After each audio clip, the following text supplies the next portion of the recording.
qui était malade. Quand les biens de son mari et les serviteurs de son mari ont été tous détruits par le diable, c'était ses biens à elle aussi. Et à un certain moment, la femme était au bout de ce... Parce qu'elle a vu ses enfants mourir. Elle a vu les biens de son mari se perdre. Jusque-là, elle avait encore la foi. Elle conservait encore. Elle disait, je suis là, je reste avec mon mari. Et puis après, la seule chose qui lui restait, c'était son mari et sa maison. Il y aura un jour où je vous parlerai de la maison conservée de Job. Job avait tout perdu sauf sa maison. Là où il dormait. Et d'où cette femme se retrouve vraiment au bout et puis elle se permet de dire à son mari, maudit l'Éternel et meurt. Maudit Dieu et meurt. On ne peut pas lui prêter les intentions de se remarier peut-être. Mais du moins, elle a voulu se débarrasser de Job qui était devenu comme un générateur permanent du malheur. Donc il devait mourir. Comme ça, je vais peut-être retrouver ma paix. Elle a oublié le bonheur qu'elle avait connu à côté de Job. Et très souvent, quand on se retrouve dans le malheur, ça voit l'ensemble de tout ce qu'on a connu de mieux dans sa vie. Et c'est ce que cette femme a voulu faire. Job lui dit, Dieu a donné, Dieu a pris. Que son nom soit glorifié. La femme a plié à la volonté de Job. Ce que je veux dire par là, c'est que ne rejette pas ou ne détruis pas ce qui a servi un jour d'une source de bonheur pour toi. Alléluia. Ne souhaite même pas que quelque chose qui a servi de possibilité pour que tu te retrouves dans un bonheur quelque part, que ça soit détruite. Parce que Job, bien que malade, il était la source du bonheur de cette femme-là. Et beaucoup de gens détruisent ou souhaitent de détruire ce qui leur avait procuré la paix, ce qui les avait propulsés, établis dans une certaine dimension de la vie. On les rejette quand ça devient improductif.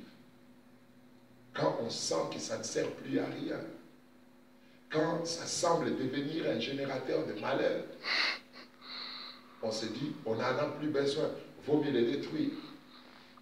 Chez nous, un jour,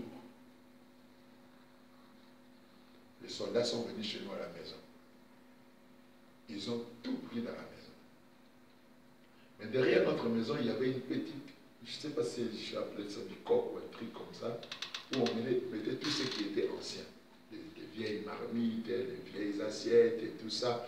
On le mettait là pour les envoyer soit au village et tout ça. Les soldats sont venus chercher notre père. Ils ont pris tout ce qui était dans la maison. Même les marmites. Tout, ils ont pris. La maison est restée vide. Et on cherchait comment on va préparer pour manger. Et nous sommes allés dans cette petite maison-là. On a retrouvé des vieilles marmites et tout ça. C'est ce jour-là que j'ai compris les proverbes où qu'on dit au Congo, Nzumwakala, Amen. Nzumwakala, on ne jette pas les vieilles marmites. Et on s'en est servi.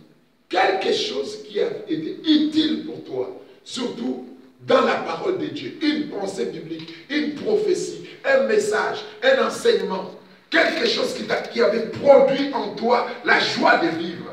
Ne la rejette pas, ne l'oublie pas, parce que cette chose-là détient toujours la possibilité de promouvoir ta vie d'une manière ou d'une autre.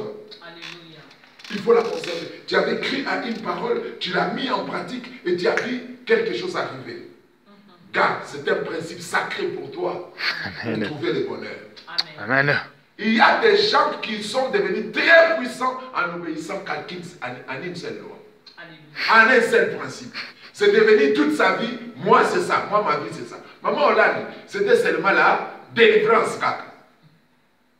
Elle a compris une seule chose dans la parole de Dieu.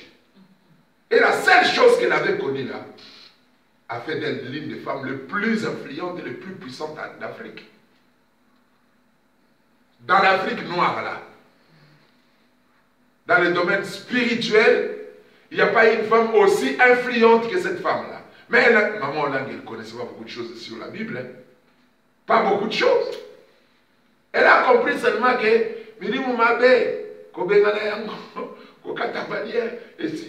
c'est tout ce qu'elle avait compris. Quand elle a vu que Sarah bénit, elle a continué dedans. Elle l'a conservé. Donc il faut conserver en vous l'enseignement qui t'a donné l'accès à une paix, à une certaine joie, à une certaine paix. Même si tu viens au culte triste, Dieu te parle, un enseignement sort, tu sens dans ton cœur que ça te donne la paix intérieure. Continue à garder cette parole en toi, parce que ça continuera à te procurer beaucoup plus de paix que ce que tu as reçu. Alléluia.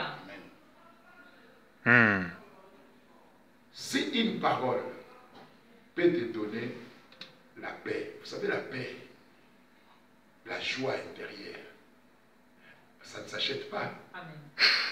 Ça ne s'achète pas. Il y a des milliardaires qui se suicident parce qu'il leur manque la paix intérieure. Et si tu viens dans un culte comme ça, tu écoutes la parole qui te donne la paix, qui te stimule, ne rejette pas cette parole. Amen.